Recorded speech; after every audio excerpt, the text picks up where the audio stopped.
thinking no classroom decorations are necessary. So I'm going to fix that.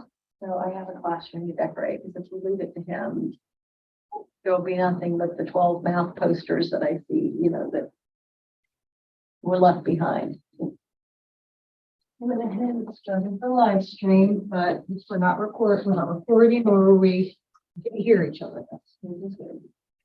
Thank you.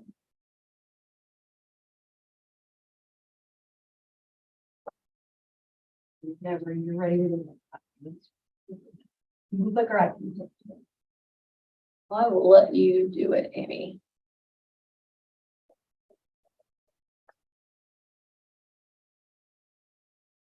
It looks like A. We're in B. We're in B. They're in A. No one's in C, because I think that feedback is an issue. Nice. Everything changed last year. Where did Cherry go? I can maybe go over for a few minutes. Well, he was in here, which is for us. There, but there's some beans mingling up in the lobby out there. So the feedback, we don't want the feedback, so we're gonna try.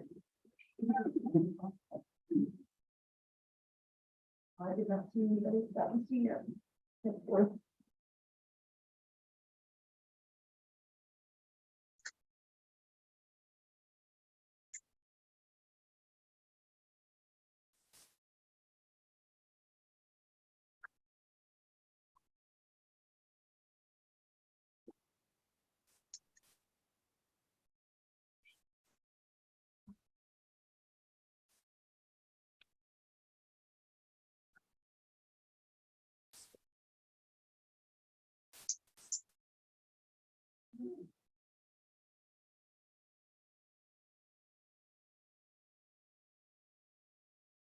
Do you want to see if I can get a few of the beans? I know there's two or three out there.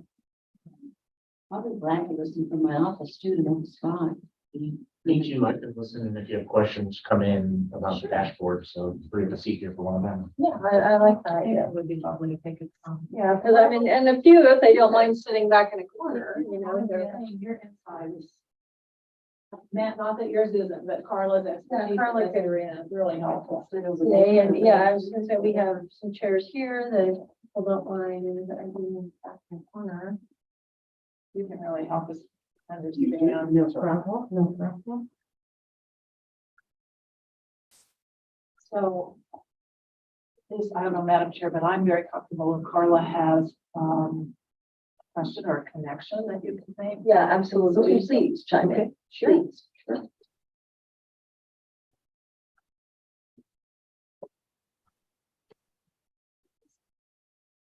Yeah. Just since you're behind me. No, that over here? Yeah, then Over there. that's good. Then you can talk about it. Just get my attention if you have something to add, if I'm, don't see you out of the corner of my eye, because you, depending on which way my head is turned, you might be out of my field of vision. Even some posting response with.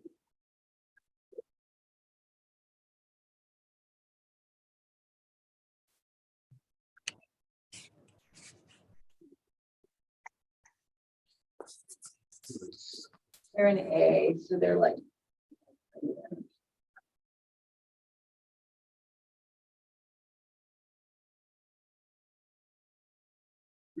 Good morning.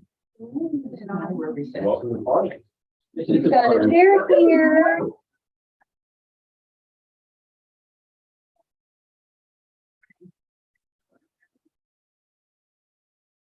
How are you? Doing well. How are you?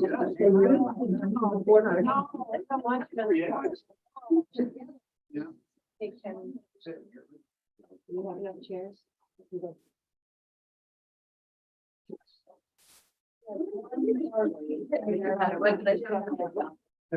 got space right here. Sure, yep.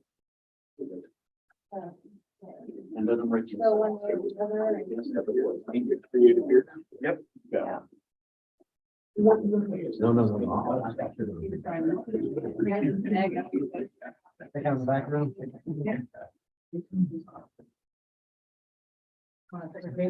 Okay, we're okay. Everybody got space? Okay, Amy, can you make us, unmute you? Unmute, give me 1 minute, I'll hit record.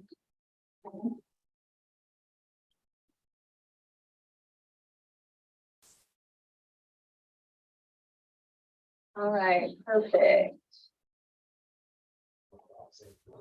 Well, we'll go ahead and call the meeting to order. Thank you, everyone, for joining us in our kind of small space today, but we will make it work. So welcome. I do want to remind everyone, please state your name before speaking so everyone listening will know who is presenting. If you're not in the committee, please mute your mic, keep your cameras off, ask the chair to be recognized to speak. As always, Amy will be monitoring the chat and the raise your hand feature for us. And we are being live streamed. Always. Amy, would you please call roll for the committee members and our presenters today? Thank you. Yeah. Chair Kiblinger? Here. Regent Mendoza? Present. Regent Benson? Here. Regent Lane? Present. Thank you. And then we also do have presenters. I believe we have Tiffany Baum online. Tiffany, are you online and can you hear us? I will keep an eye out for her. Okay, thank you. Trisha Paramore, are you on for backup? Yes, Okay, great, thank you. And Daniel Archer is on the agenda. He is across doing Department of Education meeting, and we do hope to see him. He may be running late. And that completes roll call. All right, thank you. All right, our first item of business is to approve the minutes from our November 29th meeting. I would move for approval, Madam Chair. Thank you. Second. It has been moved by Regent Benson and seconded by Regent Mendoza. All those in favor say aye. Aye. Aye. Motion carries unanimously. So moving on to our discussion agenda, we will hear from Regent Lane with educator workforce task force recommendations. That's always a mouthful. Dean Ginsburg told me that was a little bit somewhat redundant title in this committee. So welcome, everybody. I am excited that you're here. I'm also very grateful that we've had the opportunity to engage in some, I think, meaningful dialogue around the educator workforce. This conversation started in July this summer of the Regents retreat, taking a look at, our Build a Future plan. That Kansas families come first, Kansas is second, economic prosperity, and it was apparent to all regions participating that to be successful in any of that, those pillars or any of that work, we've got to lift up our educators. So I'm really grateful for the work that we've done so far. We gave this group a very big charge. They've taken that on, started in late September. They began their work in October, and here we are already in December with the preliminary. So I would say that we have been agile and we're trying to move at the speed of business. We hear that a lot about higher ed as we think about how do we effectively recruit and retain and support our educators.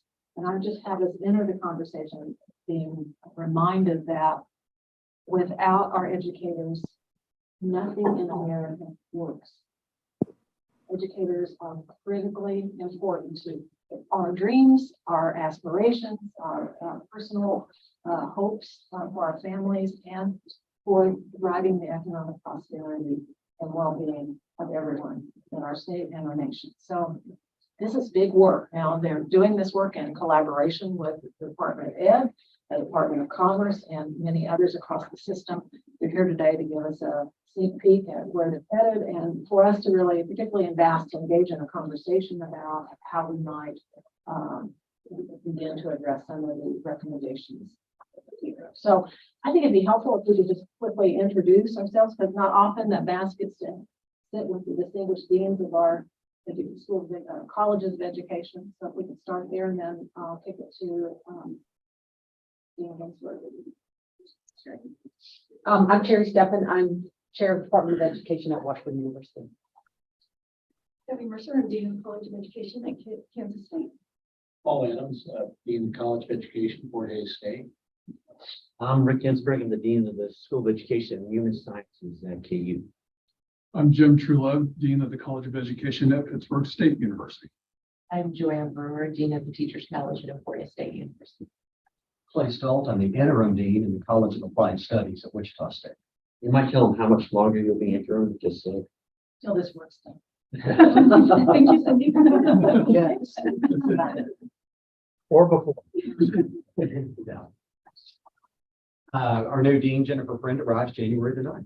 So very soon. She'll be terrific. Dean Ginsburg, you want to talk about how you organize the work and Sure. take it? Thank you, and thank you all for having us. I think you will find that the Deans of Education in our state are rather unique in that we actually meet every month just to talk about education issues. Except for me, I think we all like each other, and actually, I think we are somewhat blessed to be in Kansas because there aren't very many states who are aboard your importance would actually ask us to help you do this and not tell us what to do. So I know I've been doing this a long time. There's very few states where you get that kind of respect. So we thank you for that going in. As Dean Lane indicated, we started talking about this. I think the hardest part of this entire task force was finding dates that everybody could meet. And we struggled with that. We got together as a body initially on October 5th, including the representatives from the regions who came to meetings and Blake came to the meetings as well. We had 20 members, two from the deans and somebody else. This meeting is being recorded. And as well as a couple of other individuals, and we'll mention those as we go along.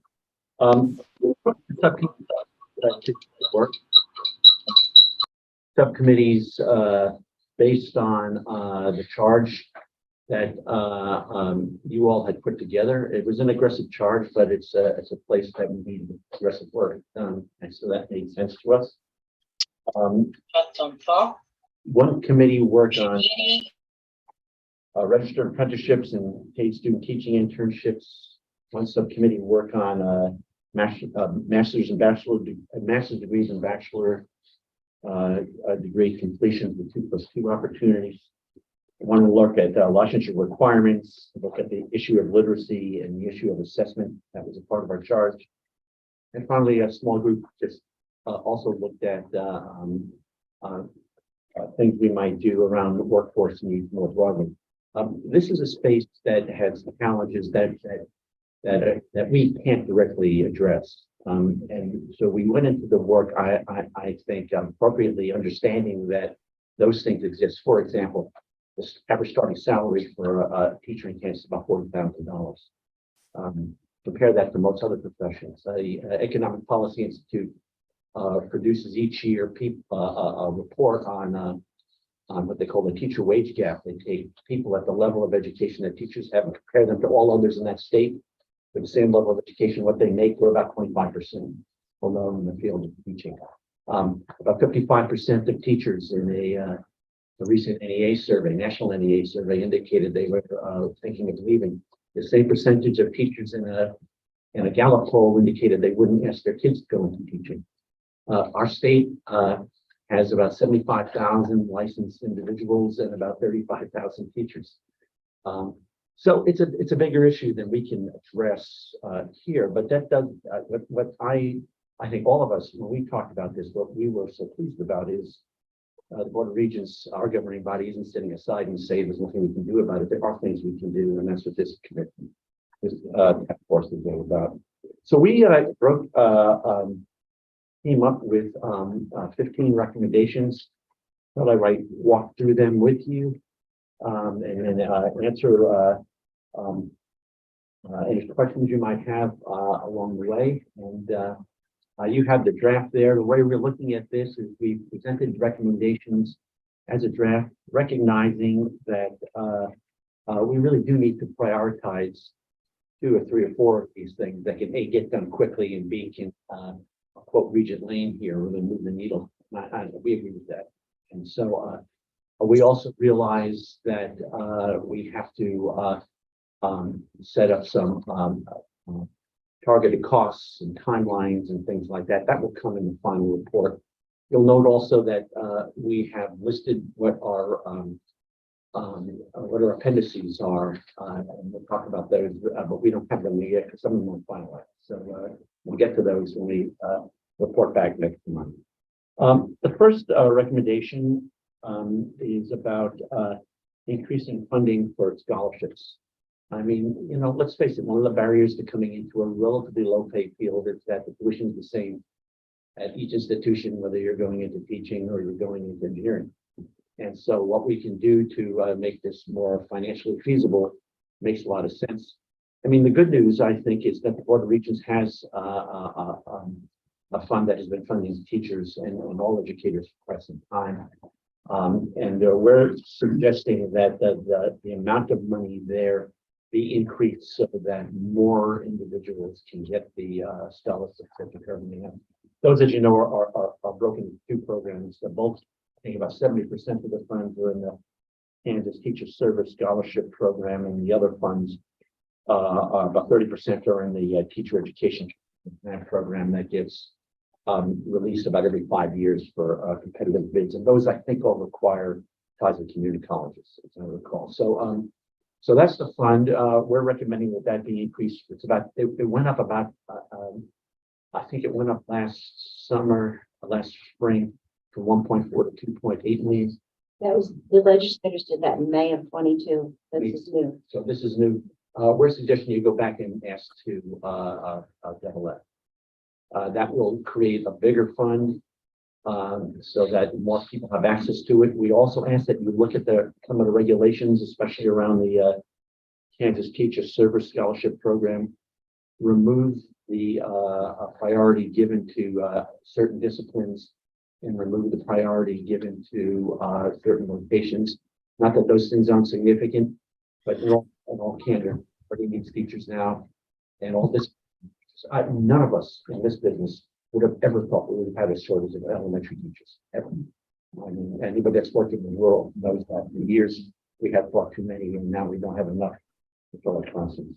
But that's, Or do you want to take questions as we go, or you want to wait for the- however you want, let's do that. So we Make sure, particularly Regent Benson and those, since you haven't been engaged in committee work, that you have a chance to ask questions. And I would just encourage, recently, and I have had some opportunity to ask questions, but I would encourage the 2 of you to really dive into this because this will be a much more detailed presentation and what the full board will get. So I'm sure the deans would appreciate our questions to serve. Initially, I'm sure this is something that was occurring before the pandemic. How much did the pandemic exacerbate the need for the shortage?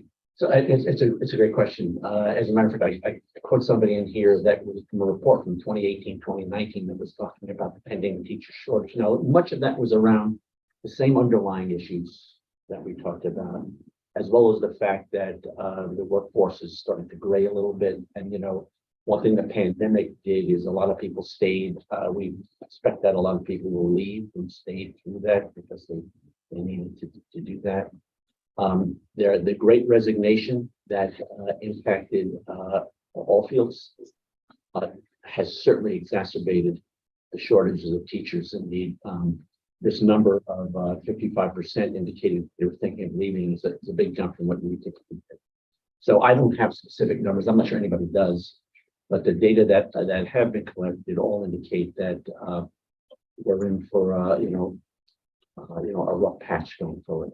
The current vacancies are around 1,600, is that correct? About 1,600, 1620 some odd this year. That's a big number for us. Now, the irony is that we had our biggest year this year in the state of providing licenses with 1,800. It's usually been about 1,500 there. So you know, maybe we can offset some, but it's going to need I think a protracted kind of aggressive plan to address it. Great, thank you. One of the things that we've discovered, this isn't new to this initiative, it's been around a long time, is that, and it's just unknown, is that there are multiple ways for individuals in this state to get licensed to teach. Let me put it this way. There's nobody living any place in Kansas that doesn't have access to getting a license, whether it be online or face to face or whatever. We don't think, we don't think that a lot of people understand that. And we're recommending some new options. We're recommending, you know, increases in scholarships and the like. We think there needs to be an aggressive marketing and public relations campaign so people are made aware of this. We tried doing this through KSDE in the past. They just didn't staff fund it. And we were thinking this initiative is coming from here. If we could get some legislative funding to get you some staff to do this, electronic marketing, which is the only way you can go nowadays, is not cheap. And you have to target the right locations in the right areas, be on multiple social media outlets and the like. We can't, you know, having a website is a great thing, and it's really passive and relatively useless. And so this takes something more than a passive approach. So the second recommendation is about putting some money together for an office. Obviously, there'd be collaboration with KSD, but an office in the Board of Regents that would.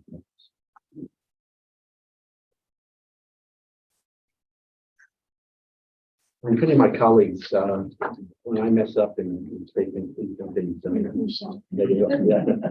They're taking notes as I go. That's like,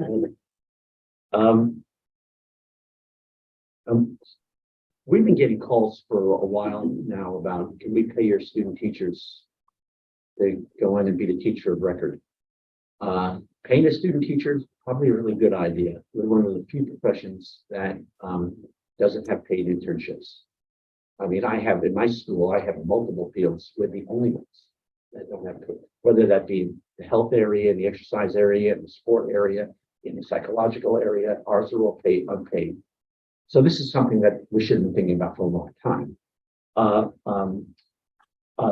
The other side of that, though, is that there are some districts that probably could afford that if they wanted to, and lots of districts that couldn't. So we think this requires a state initiative to do this, where there would be money put up so that we can pay. I will get asked this, and there's no science behind it. We suggested about $5,000. That's somewhat comparable to what some other fields internships are. We also think it should be an opt-in. So if Shawnee Mission wants to do what they want to do, let them do it. They don't have to opt into this state fund. And we also think that districts who do this should have some skin in the game. So we've recommended a 75% state funded, 25% district funded opt-in program. We came up with this number again, and you know, it's a little bit pie in the sky when you do this. Is seeing as we licensed 1,800 students last year, we figured 1,800 times 75% of $5,000 would come to 6.75 million. That's that. Is there anything else you want to add? On that, since that committee, I think that you were part of that, who was in that committee. No, I can't think of anything. I can Christmas. This has me wondering, how we've gotten away with not doing this for so many years. You think about it, this is pretty archaic to think that someone could quit their current employment and go work for, you know, what feels like a 6-month period for nothing, right? So. There's two reasons. And this is not my colleague, this is me. There's 3.5 million teachers in the country. That's a lot of internship money.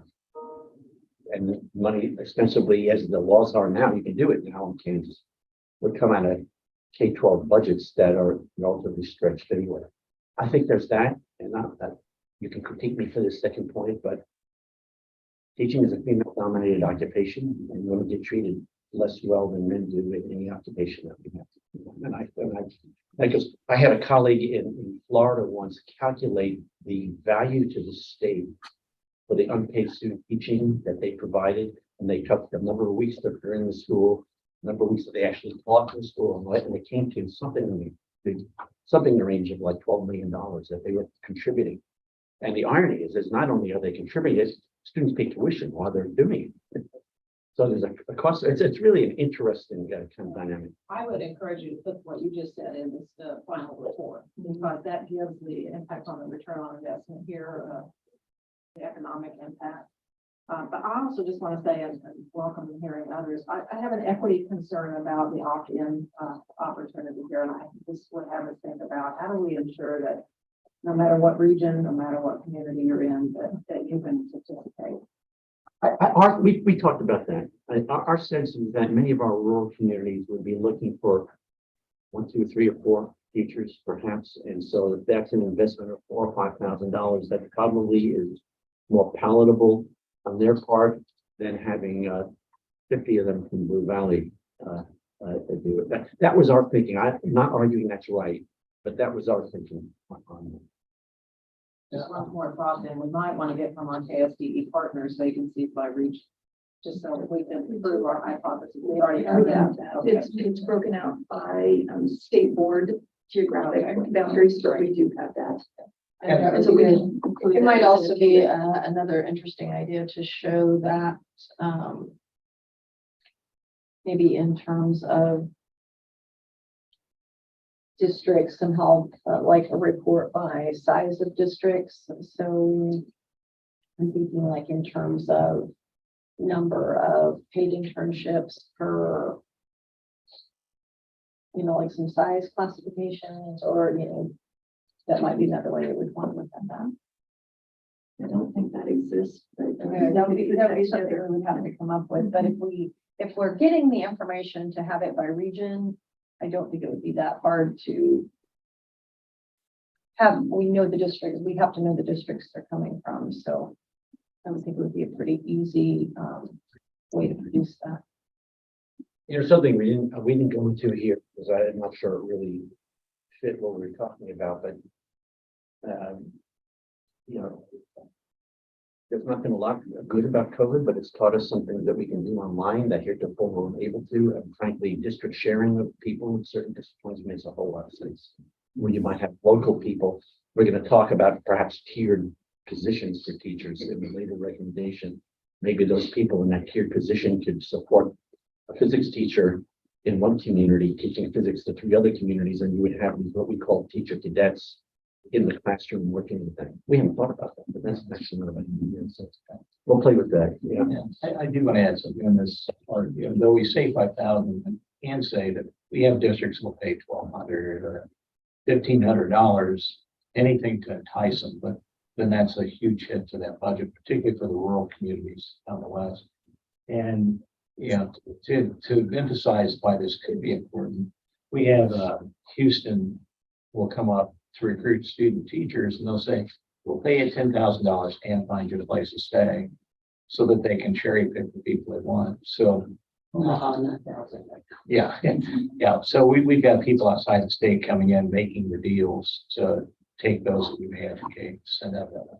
I think that would be another important point to include in the final report, again, so that legislators reading this would understand the workforce development and brain drain aspect of this, because I'm a thorough believer if you get those teachers down there, they will stay. And Or some say, I want to go back home to some will. Bird City, Kansas, but others will say, I like this life. So Yes, I think everything we can do to make exiting less attractive, the better. And I don't think our legislators will realize that unless it's in something like this, to make it obvious. I'm curious to know, or to see how many districts are already doing this, because I know that in Dodge City, we offer something, like this. I couldn't give you all the specifics, but districts used to do or something like this. I just wonder how many are already doing something similar. Sometimes we know, and sometimes we don't. So we'll think about how we can get good at that question. We have some districts that have, and it puts us in a pickle. We have some districts that will have somebody student teach there, or they met somebody at a career fair or something, so they will pay them to come and student teach. and I have 125 students doing teaching, and if there's 3 of them out of 10 in that district getting paid, I always tell them, if you do that, when the parents call, I'll send them to talk to you. Because I have no response to that. They're choosing to do that. So we have to be careful about equity issues here quite a bit. Just one final thought, and Carla, you might be able to help us make a connection and learn from the Commerce AID program. That what that stands for just flew out of my head. But they have a program where it's a pre-hire by the employer, so that they're investing, they're pre-hiring, and then they're committing to do the payment while the individual is learning. That might be something we could learn here, because then it would allow a district to know I'm investing in this person. I've already interviewed them. They have great potential. And I know that my investment's not going to go down the road to a different school district. So it's just something to look at. Some districts are doing that. I think Dodge does some of that. They relate the two, but grow your own and everything. I had one thought, to your point with the equity of not knowing what the districts are doing. I know it's been 10 years since I've been in this process, but the quality of the cooperating teacher that we place our students with, and this is kind of connected to the number 8, we might need to look at that, because there was a situation where we had no control. We would request, and the districts placed the students, and sometimes it was not a good situation, or maybe not even a good fit. But I think that's something to consider. Thank you, Carla. Thank you. That's great feedback. One of the task force members was Shonda Atwater, who works in the Department of Commerce. She's running the state's registered apprenticeship program. There are some states moving to registered apprenticeship programs to attract teachers. There are federal guidelines about how those work. You have to be employed, I believe, for 4 years. They can be tiered salaries until you get up to becoming a teacher. There are the district has to pay for the training to get whatever credential you might need, whatever field it's in, etc. We'll be taking a careful look at the states that are doing this and teaching. But the good news is that I should have started with this, that KSDE has a body much like this, also doing the report. Some of our people are serving on both. But we have learned that KSDE has appointed somebody to be the point person for the statewide registered apprenticeship programs. And so that our recommendation is basically deferring to that group, because they're doing that. There are federal dollars available now. As I looked at registered apprenticeship programs, I thought, well, what school district is going to invest 4 years in somebody and have to also then pay for their training in order to get somebody 4 years later? It turns out that under the Biden administration, there is federal money available for this, but it's not a guarantee that each state gets it. And so in talking to Shonda about this, and she's going to share some stuff we'll put in the final report and some web pages that people can refer to learn more about it. If the state doesn't get federal dollars, they will try to get outside private funds to support these registered apprenticeship programs for us in education. So that's our recommendation around that. Did I capture that, everybody? Let's go to number 5. Your group has, I think, as one of its primary goals, and has done terrific work on developing to transfer programs from community colleges for the 4 years in all disciplines. It's not just in education, obviously. And what we've been working on is coming up with a framework for the 2+2, where the students would come in with the 60 credit hours from their associate degree, be automatically ready to start into this final 60 degree of degree completion at whatever 4 year they might choose to go through. This recommendation is about us having you all call a summit, allow us to call us to get together and talk about this. We all think that this is a great thing. I mean, frankly, from my perspective, I get more transfer students into community colleges, I'm better off. So we think this is a great thing. But the reality is that all of our programs differ in terms of what appears where, what goes in the first 2 years, what goes in the second 2 years. And we want to make sure that all students can get through. We don't have to extend 120 hours, right? And they can do it in the most fiscally responsible way. So that's why we think we need a follow-up. We have a draft of a framework. We'll put it in the appendix of the report to show you. We just have to make sure all of our folks have eyes on it so that it matches what we do. So we're pretty far along on this one. This one isn't something that's going to take a long time, but we do think we should get together 1 or 2, 3 times. It would probably be some of us in our associate deans to just look at this and get that final. Paul, that was your commitment. I have a question on that one. Ginsburg, so when would you recommend that you would like to convene this, meeting of the minds? Sometime in February. I think this is really exciting. Do we know where our community college partners might be in embracing this idea? And I think we have to invite them. Right. And so, that'll be an immediate step. yeah, some of the students say we want, and part of the summit is be sure that the region's institutions are on the same page, but then conveying, so the prior to and but with community colleges, trying to get fidelity of instruction and make sure that we're all using SWT to be sure that we know what courses we are. That's part of the plan. That has an accreditation implication for us. We have to document that and things. But this is solving stuff. I don't know the right people at all the community college. I've talked to people at Johnson County, Barton, and Butler. So I mean, people are aware that we're systems out there. And one thing we have to look at is each of us have done our separate articulation agreements to say, oh, you're going to go to KU, you're going to go to K-State, wherever it may be, here's a pathway. And regionally, people will tend to, oh, I'm going to Butler, so I'm going to go. Maybe I'm going to Wichita, Maryland, 4 days. But if we want to make this universal, we are going to have to do that and revise. And it's going to take some work to change the separate articulation agreements. So that brings up the wondering, do we need a system-wide articulation agreement, one agreement that we can all buy into for that? For elementary. For elementary. That's what we're looking at. Okay. I wouldn't want to speak to what's needed for people going to engineering or the others. No, I'm just speaking to them. I mean, that's our goal to get there, but there's some work to be done to get that. So you can see our next step then perhaps, when you present the final recommendations in January, then that we would either ask or the board as a whole,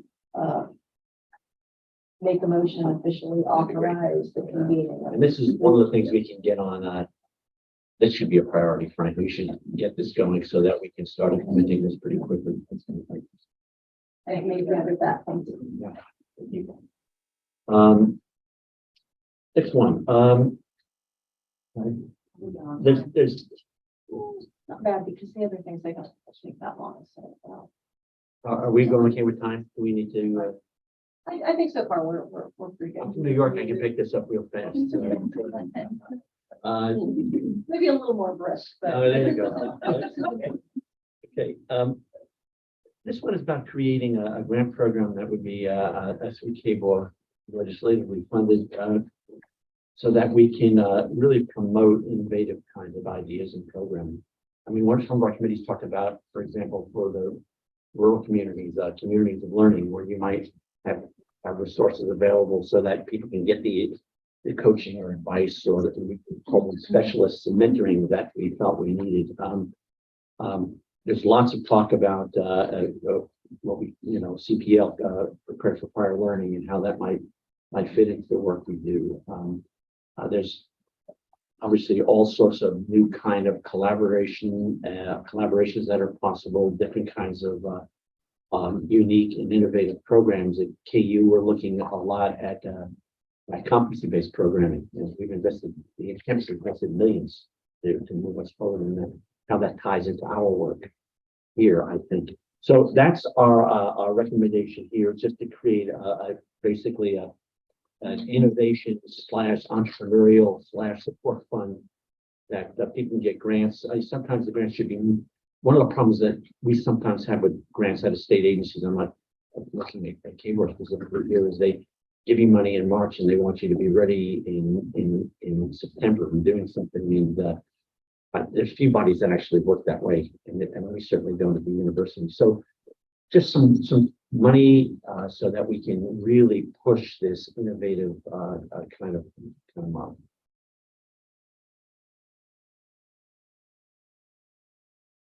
Let me move on if there's no questions there.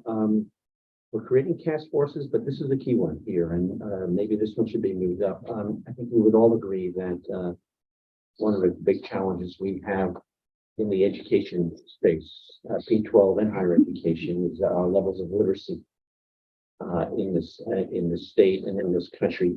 We're a little better than the country, but that's nothing to cheer yourself about. There is good research base out there pushing that tells us what works on the literacy side and what doesn't. We think that we should have a task force that we appoint again early, that would have this report done by the end of this academic year, which means late April or May. So we're talking about quick. That would focus on looking on the standards for literacy. I'm going to quote Regent Lane here, so that all teachers are ready for teaching literacy day one. I like that. So I stole that from you without citing you. So identifying what professional development models and programs actually work well. Recognizing that there could be micro-credential programs for current teachers or certificate programs for current teachers so they can get up to snuff what they need to do. Many of us are starting micro-credential, or we have mini credentials that stack to micro-credentials that stack to credit hours that get stacked to degrees and certificates, and I think we're all going to be in that space pretty soon. So we do want to make sure that we look at what's in our preparation programs now and what can change immediately. I know I've asked our people to provide a quick audit, and I've gotten that. I think we've all been doing that. We do have a 120-hour cap, so if we add something, we have to take something out, and we have to think about that. If this would be with KSDE would work on with us. One thing is, if we're going to have certificates for people, if we really want this to take hold and have value, is that maybe these certificates should add pay for teachers. I mean, that's money talks in all fields. We just don't pay much for all fields to do that. But if this is something that this state wants to prioritize, it's our argument that if somebody gets one of these endorsements or certificates, whatever route we go, that should carry more money. And we have ample evidence in this state when we created things like this that there was no money for, that nothing ever happened. And we have to implement. We have to work on the cost of implementing all of this quickly. And that's our line. Let me stop there and see what questions people have. You know, they've heard my voice on this probably more than they want to. I think this afternoon in particular, I would recommend that you pull the couple that you've already starred as priorities and address this specifically. So the literacy issue is one that is of great interest to many regions. I feel a sense of extreme urgency here. You all know that. I also would encourage us to connect this with the dyslexia work, because it's not a separate thing. You know, in my mind, when I think about a vision, I envision Kansas teachers being the leaders. If you want to use the state board saying, the leaders in the world in developing literate citizens. That's, to me, what we need to do to ensure that all of our young people can access prosperity, frankly, moving forward. So I stand ready to support you in any way we can to move this forward at a pace that ensures quality. I recognize that we don't want to overreact. So. Yeah, because I think it is so important that if we're not careful, we could gloss over certain key components. And I applaud the dyslexia work, but it's only one component. So we're trying to create a little more expansive vision. And so just taking a couple of months to flesh that out, I think would be a good move on our part. So, We need to be a little realistic here, though. There's the dyslexia push coming out of the legislature. there are political components of that, and we all know that, and that there's a particular model being pushed that, you know, has its strengths, but it really isn't the best model. Be pushing it should be a part of a larger package. Right, this is more comprehensive. And so that's the idea, is to do this while, the way you framed it, I think, was while honoring what's been done, with dyslexia, thing, but taking a more comprehensive approach to it as best we can. Very good. I just, one last comment. Dean Hansford, you mentioned that you thought there should be additional compensation. We see that here. I just want to be realistic that there will be individuals who think that the compensation is already present. So I think we should also think about what's in the way for making this what elementary teacher primary focus is. That and literacy, I think, and all that. And there's a great example, I'll just mention again, on our agenda today, in approving courses that we have to have for art, music, and PE. As a general ed teacher myself, while I appreciated understanding the arts and certainly the movement and all of those things that go into that, my job in the classroom was not to teach those things. Maybe use some of those skill sets to help infuse into what I was doing. But that goes to, we have some real urgent licensure issues to work with our KSDE partners on it. I understand their process is a 5-year evolution to make a change in licensure. I look at you, Dean Truelove, since you serve on the Professional Standards Board, to help us at least pull this particular issue out and move it more forward. It does seem to be an archaic way of thinking as you look across the state and how elementary teachers utilize their time and the scheduling, that predominantly you see specialists in the area of music, physical education, art, being hired to teach those things. And so the amount of time spent in individual courses for the, I'm going to use the term generalist, that classroom teacher, it's probably more time that is necessary and certainly could be redirected into literacy, where we're seeing such a need for additional. We see this as a kind of vehicle process to try to create some of that specialization, but make it in a very accessible format, while also providing additional, since it's a compensation on the back end. So really trying to fill that space. You know, maybe ideally the way that we should approach this is that if we can change what is part of the training, enhance the training for the pre-service teachers. Then in addition to that, if you get a certificate to have advanced training, that's what the extra compensation. To me, I think that would make a great deal of sense. I think there may be 2 opportunities here. And just a couple of points to kind of agree with what Dr. Lynn said is, as a former elementary teacher, this would have been much more beneficial to me than elementary music or art. And the second point is our district is currently, all of our teachers are going through the letters training provided through KSDE. And I believe by the end of next fall, all of our teachers will have gone through, and our new teachers, it's part of their new teacher training, but the district is taking a lot of time during professional development days to provide that training. And not that it would be that it wouldn't be beneficial to continue to receive that training once you're in the classroom, but if they could come in with that, that would be, less time that the district would have to take to do that. And right now they're in classrooms teaching students, and they don't have that specialization, and that's the highest need that we're seeing right now. So when we go to the final report, we'll put this nuance into this one so that we capture this discussion. I don't know. I think we're all shaking our heads that we agree with this. This makes sense. So, Foundation with this budget. And KSDE recently has engaged in a preliminary conversation, and the elementary standards were updated in 2020. But they're not bound to the 5-year cycle, and they said if there's interest, they can bring that back up. the state does also have a reading specialist endorsement. So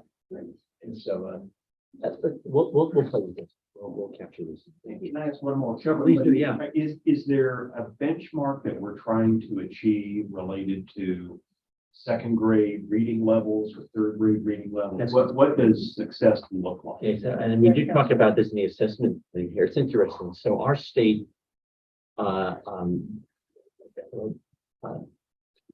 Dr. Flanders the other day was talking about, reading at grade level. We don't talk about it that way in this state. We have 4 levels, 1, 2, 3, and 4. We collectively suggest that 3 and 4 is the levels at which you're competent. In our state, that would make up about 40 some odd percent, about 40% of the students. But there's pretty ample evidence that students who are at proficiency level 2 are pretty good readers. That would put us at 2/3 of our people at a level of competence, 1/3 not. So there's a good news, bad news kind of thing. It probably is right that it's 2/3. It really stinks that it's 1/3 of our kids that aren't able to read. So if that answers your question, I think I do think that what Kansas did is it set its standards for proficiency higher than almost every state in the country. Ours are high.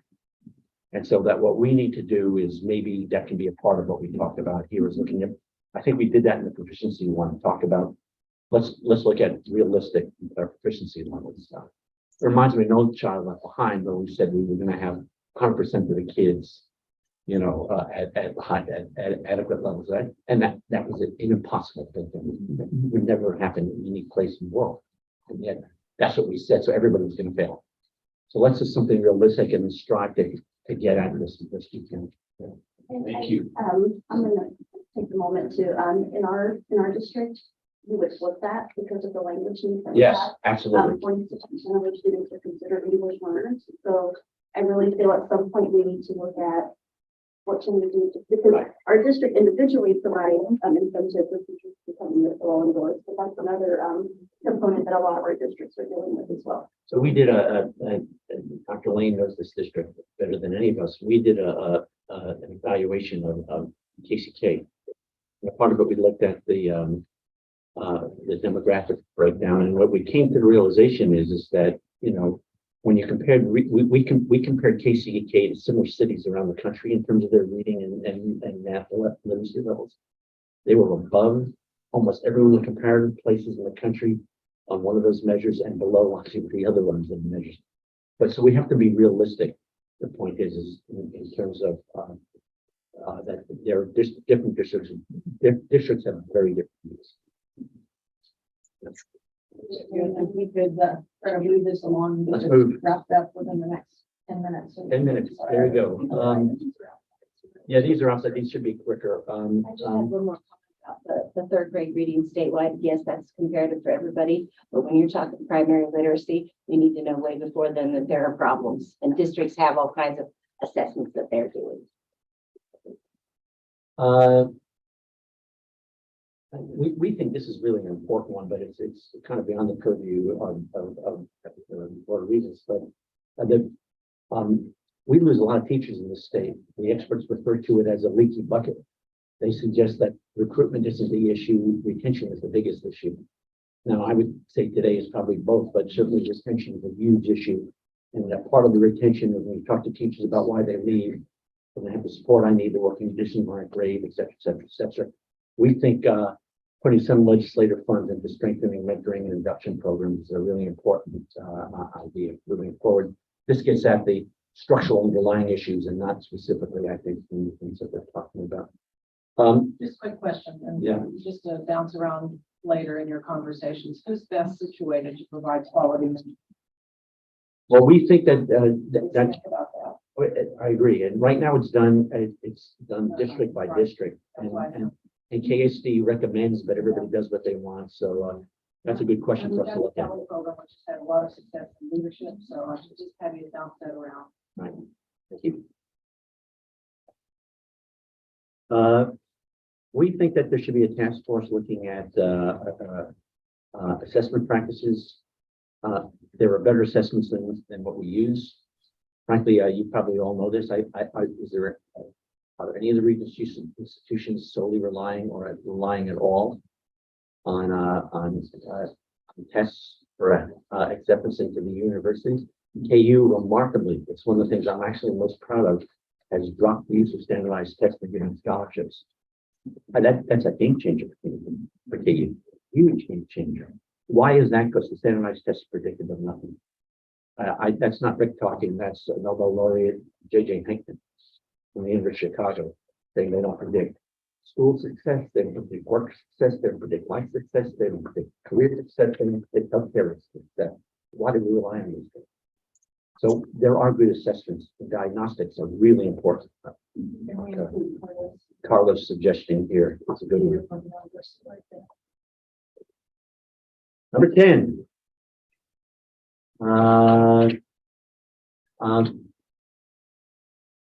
We just think we have to have a number of things about helping to remove barriers. One of the barriers that we find is, although we're a relatively low-paid profession, our licensure exams don't cost much less or more than some of the other professions that get paid for. It would be great to have a fund so that teachers didn't have to bear the cost of these licensure things. So we just leave that one with that. Another pathway suggestion is number 11. This is the KSD suggestion. They are working on this. I understand their commission is working on this, but we've got to get better at transferability, especially from places that have similar kinds of standards that we have. So, and I know that's being worked on. This is one that this group thinks we think is important. Teaching is not like a lot of other professions. So let's look at nursing. And at nursing, there's different levels of things before you become an RN, but you're in the hospitals and you're working. In teaching, you're a teacher. And we think that you can be what we call a paraprofessional, which is not a real teacher, it's a para. We're thinking that if we created some kind of tiered teaching possibility where districts could, after X amount of preparation, it may be after an associate's degree, it may be after something else, could bring people on at some pay level. We tentatively refer to them as teacher cadets, who could be monitored by master teachers, and then they couldn't be the teacher of record because they're not licensed, but it could be monitored of teaching. Or if we had electronic teachers teaching electronically in the sciences or places like that, as an example, these can be the people in the classroom helping with that.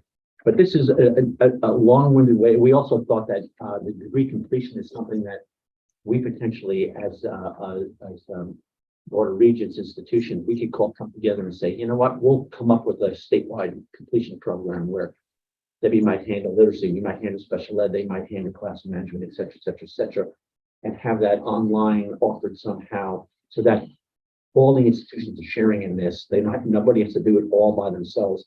We're not getting each other in the heads trying to get students to Fort Hayes rather than that. So that's the way we're looking at this. We'll give you some more detail on that as we move forward. You know, just in terms of flow, I wrote, maybe this should be tied to number 3 and number 4, just so we've got some options here on innovative ways to address paying for student teachers. Well, we'll look to maybe moving this one up and doing it that would convert. Okay, we're getting there. 13. This is our broad one, just saying that there's underlying structural issues that have to be addressed. And perhaps going forward, maybe we recommend this, we would prepare a white paper on these issues. This would have nothing to do with anything that you and me do, but that could be a recommendation that the Regents should come up with something that can address the multiple factors beyond what we're able to attack here. And then here we're talking about teacher salaries and working conditions, and the public being particularly, banning books and things like that shouldn't be happening. So we'll work on the language for this one. Number 14 is one that's out of our purview, but really important for our state. And it gets at concurrent teaching concerns. As you all know, and you're aware of this, that the Higher Learning Commission that we are all accredited by requires there be a certain level of training for K-12 teachers to teach these concurrent courses that will get the dual credit that we need. I think it's 18 hours. That's 18 hours of content that is required. Our suggestion here is, well, first of all, you have to engage with the disciplines and not ask if you don't do this.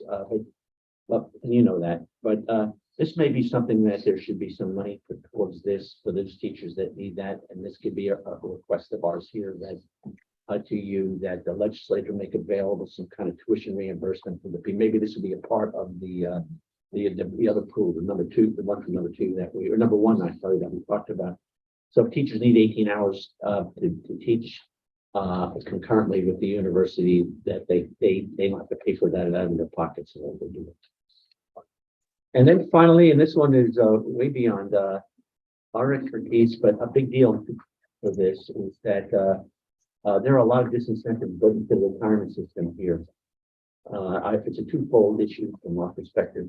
The first issue is that coming back as a retiree is time consuming and expensive and makes no sense. There are people who retired that would willingly come back, maybe even on a part-time basis, not to give up. I know it's even at the university level, we want to hire retirees, they have to stop taking their benefits if they come back and work for us. That's crazy.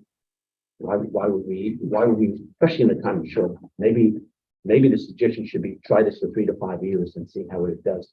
We don't see this as having any cost to the CAPER system. Indeed, they may be asked if they do this to keep paying into the CAPER system. So they make money off it.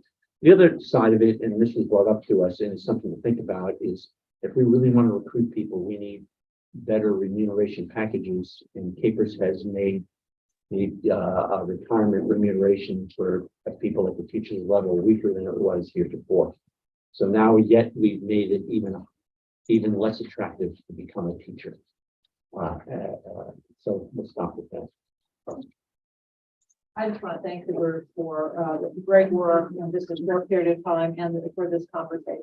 So this afternoon, yep, 10 minutes. Yeah, about 10 minutes for a very high level overview, and I would perhaps talk about your process, talk about your committees, and pull together 2 or 3 that you want to highlight. And certainly if the other regions have questions about the other things, you'll be back in January with a more in-depth overview for the entire field. Yes, we appreciate your work. and this isn't something that BAS needs to take a vote on. I mean, I think I'd be safe in saying that you have consensus of BAS to move forward with your work, and we look forward to getting the final report. Thank you all. I mean, I like, this was a team sport here. We appreciate the regions, let's call it even, obviously terrific. The good news is that nobody runs for office as the anti-education X, Y, or Z. I mean, this is all of our work. Thank you. Thank you again to everyone. Well done. All right, our next item on the agenda is some recommendations on the strategic plan Pillar 1 dashboard. So I want to start by just quickly thanking Regent Lane for her work on this, Matt Keith, Daniel Archer, other members of K-Board staff, provost, some of the presidents who have worked on this. We really appreciate that. And Amy, if you could put up our dashboard document, which we have seen. So just quickly, here's where we are now. We're still planning for an initial rollout in February, kind of mid-February, which will include existing metrics from Building a Future. Our recent work has taken place around the definitions, so we're still working on those. But Can you come in for a minute? we have we'll have a process that may be like Zoom conference calls with the provost and our IR reps from all of our 32 public institutions to provide feedback. So what we're For my envisioning- 115. Mhm. I have 10 reviews now out of 22. Mic that we're hearing. So please check and make sure. Done by the end of Thank you. So basically looking at sending out a draft in advance that will have our definitions on it, so everyone can look at that, kind of an initial phone or Zoom call to introduce those Pillar 1 metrics and definitions. Then that second conversation being to gather those final comments from everyone. So we're still figuring out what how we want to do that, we certainly want to be inclusive and allow everyone to be at the table and hear those definitions, but probably need a way to funnel that final input through a more limited number of individuals so that we don't, have the voices of 130 people all coming in simultaneously. So we've got to do a little more work on how we want to organize that, but we definitely do want that input from everyone. So Amy has helped me put the mock-up up here. And so Amy, if you just might scroll slowly through this. A few things have changed from the last time you saw that, or will be changing, even though maybe we haven't had time to update this. Most of these metrics, I just want to remind us, will be system-wide. There may be some that only apply to the governed institutions. And the metrics are not going to appear on an institutional page of a coordinated institution. So if it's something that's just applies to the region institutions, you're not going to see it at one of the coordinated institutions like Washburn or a community college. The subcommittee has some new metrics since the mock-up was developed. So what you see on this one, they aren't complete. And we maybe haven't got the nomenclature on everything quite right. And right now, everything in the mock-up is just a placeholder. The data is not accurate yet. Some other things, though, that I think are important to note is that we are going to align our foundational metrics with the supporting metrics to make that connection clearer. So instead of just showing the foundational metrics at the top and then all the supportive metrics, the final dashboard is going to show that single foundational metric or a small group that have things in common, and then display those supporting metrics that go along with that. So I think that connection will be clearer. So you'll have the foundation and then all the supporting metrics underneath. So I think that will be a good improvement. But I think overall the navigation and functionality, this at least kind of lets you see how that's looking going forward. So just quickly, if there are any questions or comments?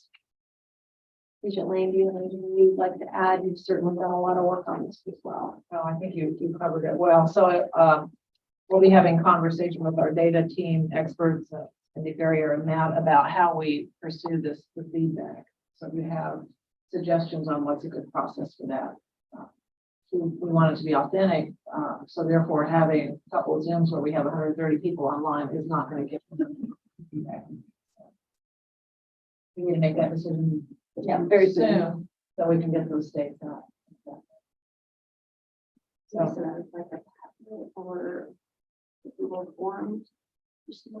I might be able to. Yeah, that might be an idea. So And so Provost, we also would welcome your thinking about how your institution wants to funnel that information to the committee working on this too. Yes. We'd love to have your input. yeah, so certainly, Provost, if you have those ideas of how we might best organize this, please reach out to Regent Lane or myself, Daniel, and they'll get that to us ASAP, because I know everyone will be going on vacation soon, so we need that in the next few days.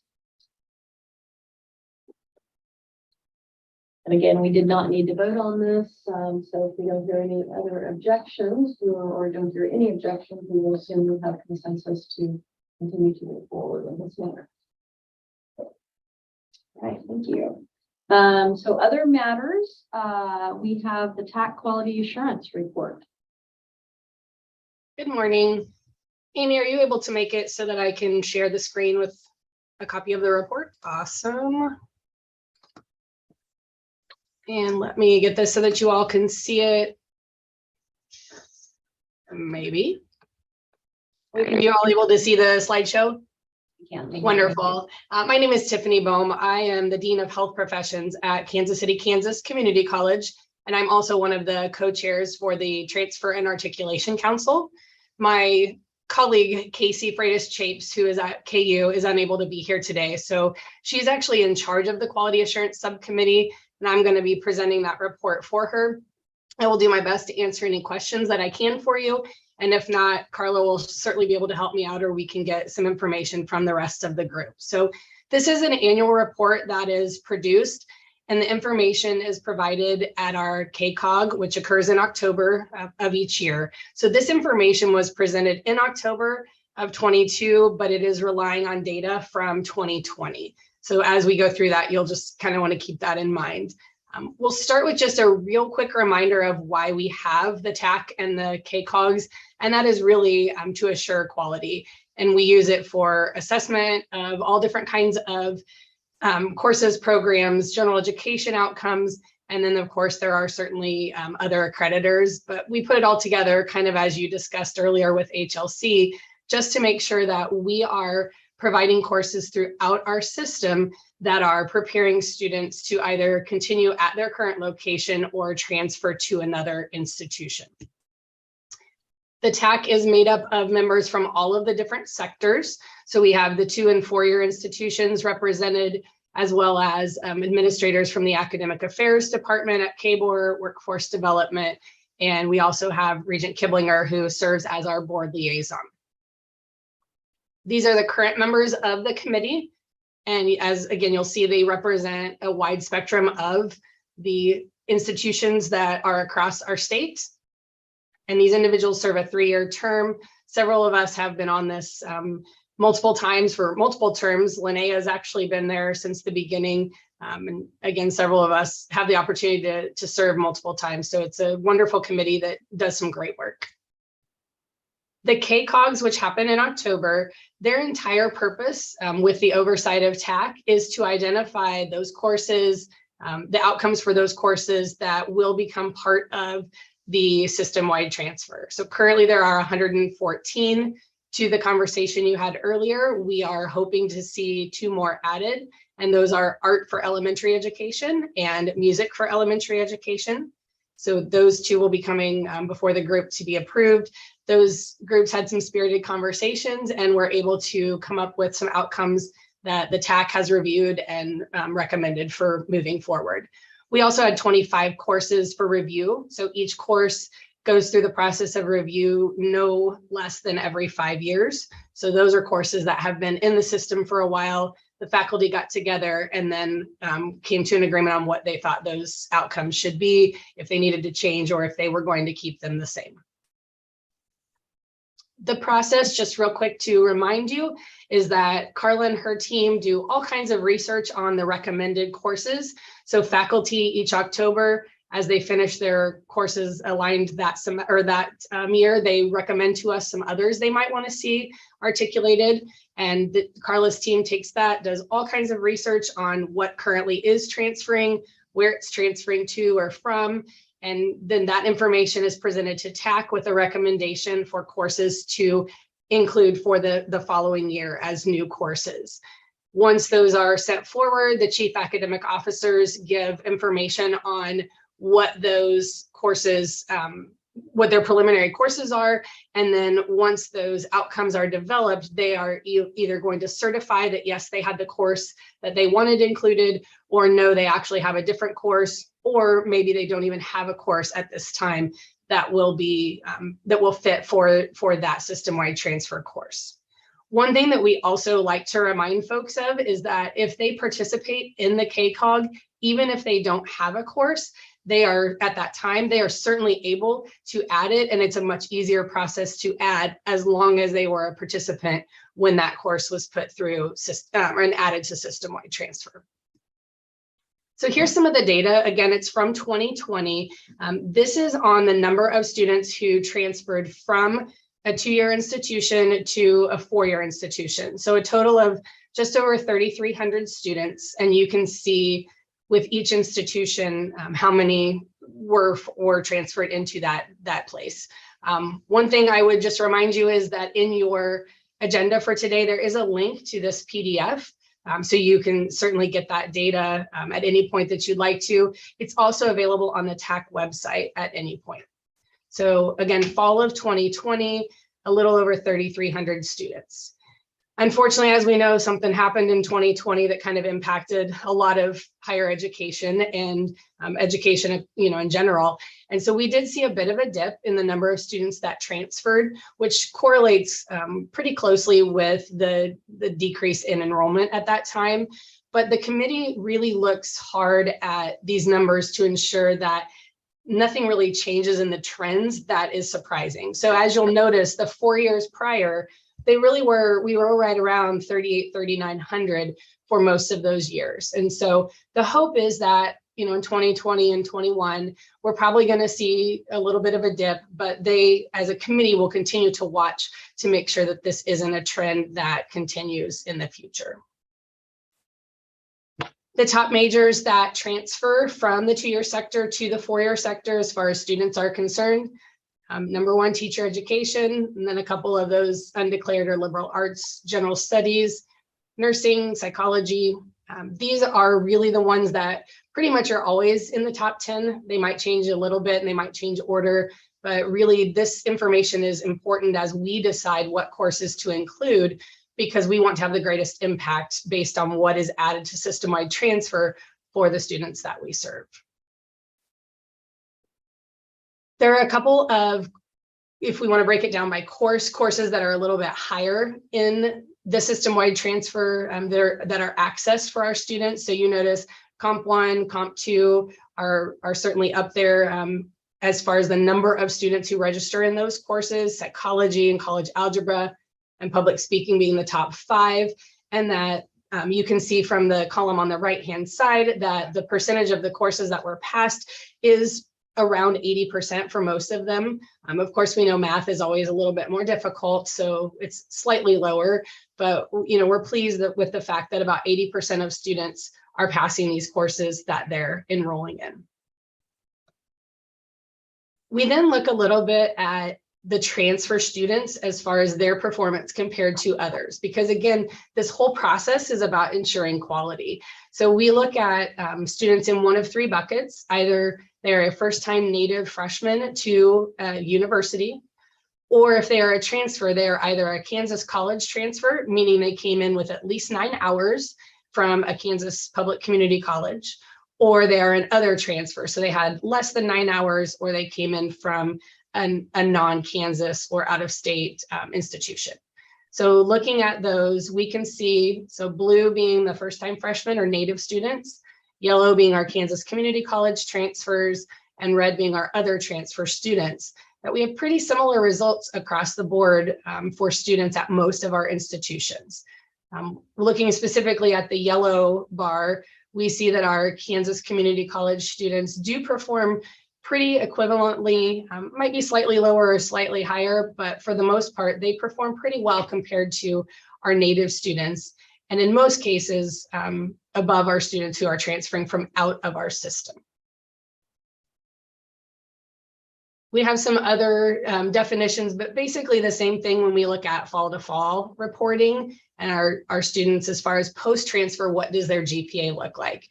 And so again, we look at our native students in blue, our continuing transfer students in yellow or gold, and our other transfer students in red. And again, we see pretty similar results as far as the performance of our students across the board. And so this is exciting for us to see that what we think is happening by the work of the core outcomes group is actually materializing in the data.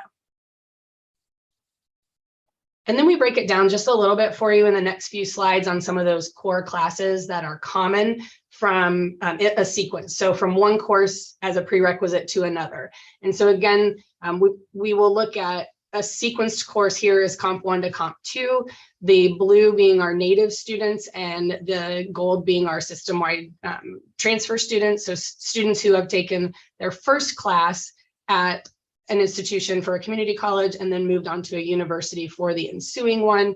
And you can see that our GPAs look pretty good there for both our native and our transfer students. Yvonne, may I interrupt with a question? You may. So these are wonderful averages and good to see. Where might one of us be able to access how our individual community colleges, what that data looks like as students transfer in, because I know a lot can be, disappear in the averages to see, do we have some that are, selling? Do we have some maybe where students are struggling? Because it seems like we hear concerns about quality. It would be interesting to be able to see that on an institution by institution basis. Is that something that's available to us if we were to ask for it? I believe, Carla, it is. Is that correct? Yes, our data team provides this to us as a general, behind the scenes, we can see there are usually not enough, from the community colleges to each of the different ones, so they Right. self-protect. So, we could give that to you as a confidential document, but Yes. yeah, Cindy Ferrier and Jed McCormick would be. I would be interested in seeing that as a confidential document. I can certainly understand that the in sizes would be very small, and that's sort of reasons why it shouldn't be in the public domain. But I'd be interested in seeing it to say that it's something that I've put my eyes on. Because I think that perhaps it would be something that can, if I've seen it, that could help dispel this notion of, well, with transfer, sometimes the quality isn't there. Well, I don't have any data to be able to say that that's not true. I only have stories of, personal experience you've heard from folks that say, well, I question if that's truly the case or not. But so that would be helpful. Absolutely. And this presentation was given to over 400, almost 500 individuals from all the institutions. And so kind of to your point of the ends being small, this is actually one of our largest ends on the transfer students. You'll see kind of as we go. So like for the next one, we're already down in the 300s as far as the transfer students. So it is going to be small for each of them, but of course, we all know we hear the outlier stories. We hear the really good and the really bad. And so overall, I think this is the excitement that we have, is that we are seeing the outcome of what we were hopeful for. That again, students are performing pretty well. This is college algebra to statistics. And again, left to right, the last 5 years. So it's exciting to see that it's pretty standard across the board. Looking at college algebra to business calculus. Again, this kind of tells us what we know, that math classes are a little bit harder for folks, but students are performing pretty similarly. We get into the chemistry now, you notice we don't even have 100 in a couple of years. So again, it might be 1 or 2 students from an institution that are going to be seen in here. You will notice on this one, there is a bit more discrepancy in performance, and the committee is actually looking at that. In the last meeting when we discussed this, one of the chief academic officers noted that the chemistry faculty are actually looking at this, trying to figure out why is this happening? And, is it because the N is so small? Is it because students are having 2 separate instructors? No one really knows that yet. And so that certainly is something that we are looking at as a group, and the faculty are looking at, because we don't want to see that discrepancy that exists for our students. And then looking just kind of in a different direction at our psychology to human development or lifespan, noticing that those numbers are really strong for our students and our transfer performance.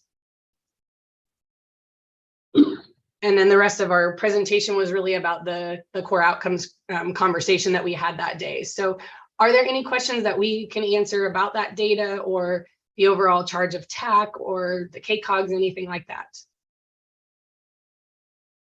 I would just thank you for your work on this. Transfer students are, such an important part of our student population in Kansas. And so I applaud the work that's being done to continue to increase the number of courses that are on that universal transfer list, and the fact that you do monitor the data. And if you do see those discrepancies in performance, that you're digging in and asking why and working to problem solve that.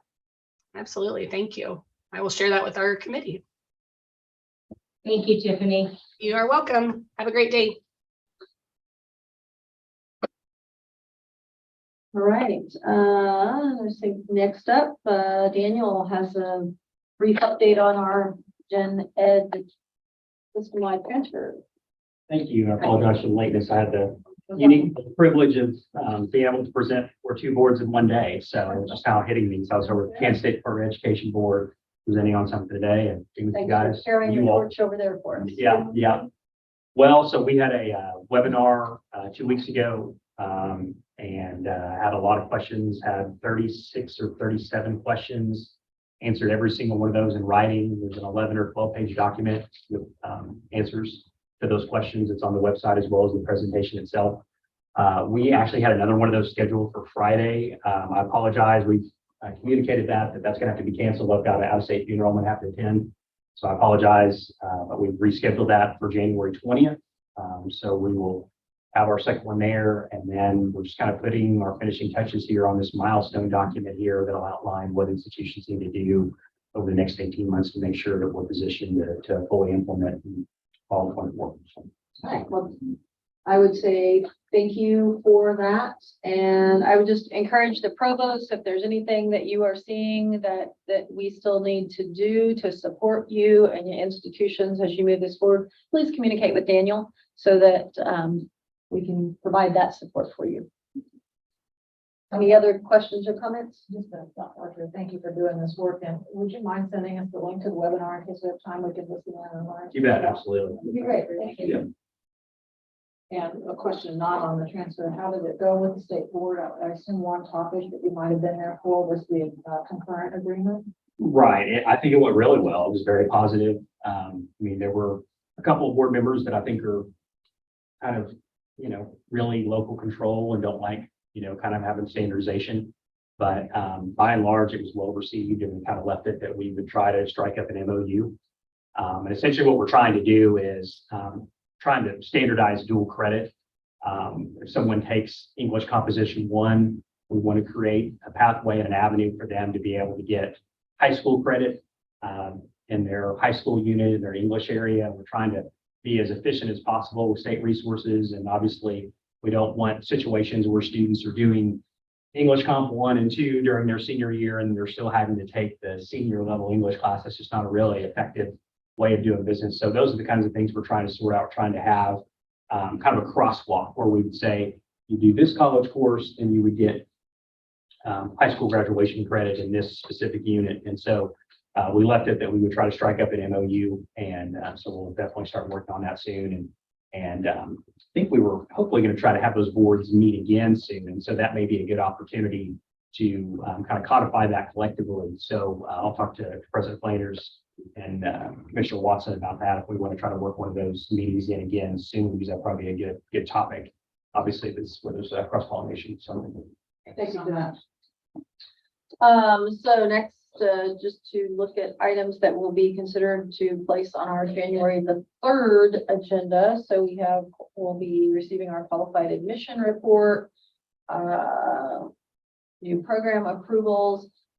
Regently, do we have any need to have the dashboard or the teacher workforce task force before that rolls forward to the board? I think if we could have a dashboard conversation, so we can talk as a committee, how we're going to leverage that tool. I think it will be important for VAS to model the importance of utilizing that. Okay. To educator workforce, let me check with the deans to see if they want an opportunity to share their final report and changes. When I get back. Sounds good. All right, very good. If there is nothing else, then we'll entertain a motion to adjourn. Just one final thing, I will not be present for the January 3rd. All right. Thank you for letting us know. I hope you'll be somewhere fun. All right, motion to adjourn. Moved by Regent Lane, and I think I saw a wave of the hand by Regent Benson. That would count as a second. So all those in favor say aye. Aye. Aye. You're adjourned. Thank you.